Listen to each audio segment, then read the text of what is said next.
How did you all pull up after that? It was a pretty bruising encounter. Yeah, I'm a little sore. It was one of the more physical games I've played in, so but it makes the win more sweeter at the end of the day. So I think there's a lot on the line for both clubs, and anything less than what was delivered, probably a bit disappointing. So it was well fought out by both sides, and as I said, very physical. So I'm looking forward to the ice bath this morning. You get your head around the fact, if the ball doesn't hit the post, your top four prospects change quite dramatically. Yeah. We certainly gave them every chance to win it. We did a few stupid things, a few 50-metre penalties and a few silly mistakes, but that's footy, and the result could have gone either way. But I think if it didn't hit the post, it was going to be touched. It was pretty low down, I think, to be honest. But I was actually on the line when he kicked it. I thought it might have been going through, but I was glad it didn't. It sets you up now to continue to challenge for the top four. Is that the goal from here with the draw you've got?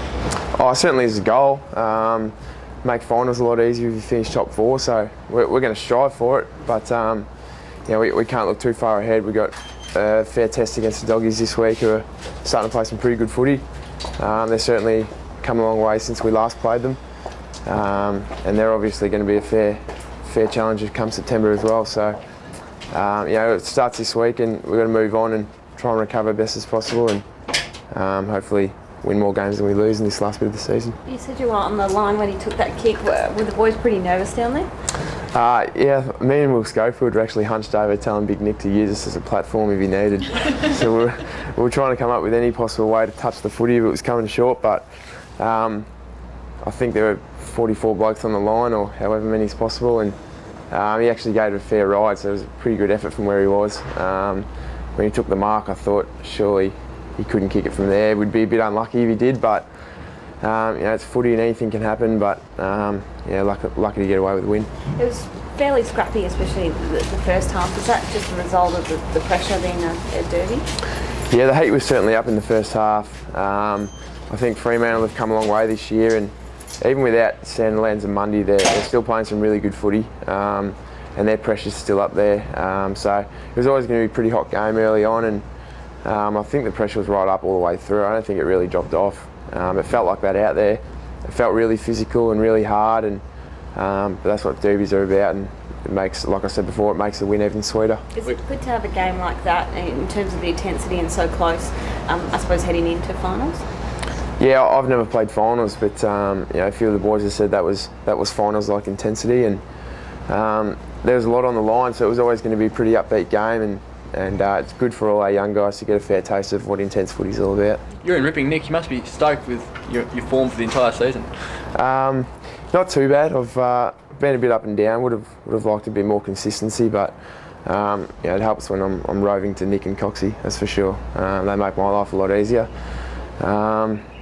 I think without Curry in the side these last few weeks, I've had a lot more time in the midfield, which has been good, and especially with Matty Prittis and Andrew Embley in really good form. They get the #1 tagger each week, and they get a lot more attention, so it frees us guys up a bit and makes our life a lot easier. Have you allowed yourself at all to think about the prospect of winning the Rising Star?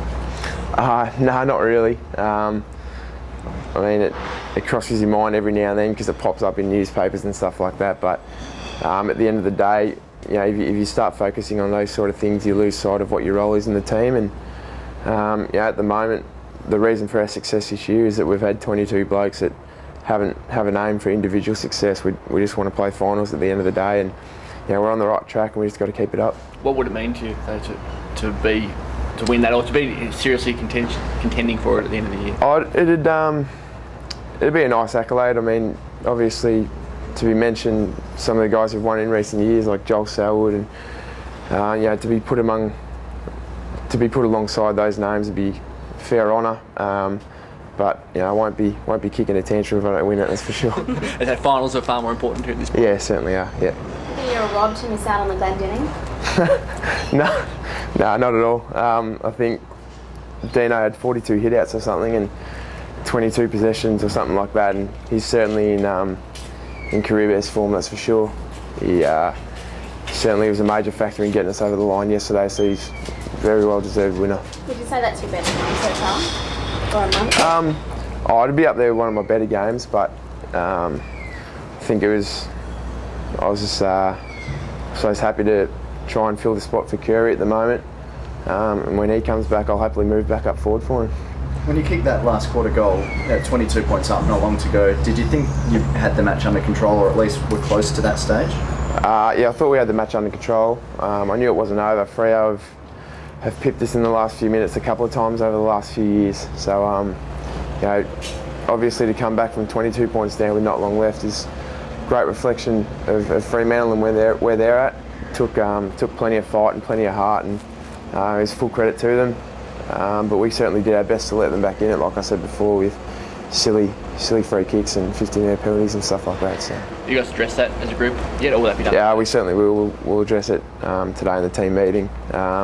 Wilshire mentioned it briefly after the game that, you know, if we want to be a successful side, we can't be letting that side of football get into our game. So it's something we'll work on, and something hopefully we can easily fix. And the Bulldogs this week, what have you made of them?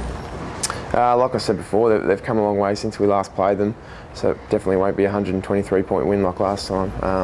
They're playing some really good footy, but you know we've had some pretty good form away from home this year, which is something we've really improved on. And if we're going to be a real challenger come September, we'll probably need to win this week. So it's a great challenge for us, but we're confident.